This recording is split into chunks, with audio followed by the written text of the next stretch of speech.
পুতুল খেলার বয়সে রোবট বানিয়ে বাংলাদেশি শিশুর বিশ্বজয়। মাত্র ৮ বছর বয়সে বিশ্ব মঞ্চে রোবট বানিয়ে রীতিমতো হইচই ফেলে দিয়েছে আরিয়েত্তে ইসলাম।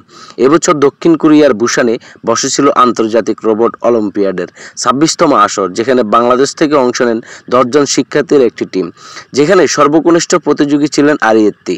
এই প্রতিযোগিতায় আরিয়েত্তি শুধু অংশগ্রহণ করেনি, বরং জুনিয়র গ্রুপ থেকে জিতে নিয়েছেন একটি স্বর্ণপদক, যা দেখে সেখানকার রেফারিরাও মুগ্ধ আরিয়েত্তিতে। মাত্র ৩ থেকে ৪ বছর বয়সে রোবোটিক্স শুরু করে এই ক্ষুদ্র বিজ্ঞানী। আরিয়েত্তি শুরু হয়েছিল বেসিক কিছু কম্পোনেন্ট দিয়ে, এরপর রোবোটিক্সের বিভিন্ন ভিডিও ক্লাস এবং ওয়ার্কশপের মাধ্যমে ধীরে ধীরে নিজেকে তৈরি করে। এই ৮ বছর বয়সে আরিয়েত্তির প্রোগ্রামিং দেখলে মনে হবে কোনো প্রফেশনাল প্রোগ্রামারের কাজ। ইন্টারন্যাশনাল রোবট অলিম্পিয়াডে তিনি নিজেই কোড তৈরি করেছেন।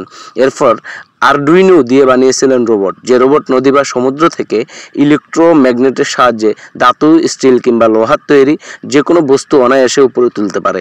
মণিপুর উচ্চ বিদ্যালয়ের শিক্ষার্থী আরিয়েত্তি পরবর্তী লক্ষ্য AI বেস রোবট বানানো।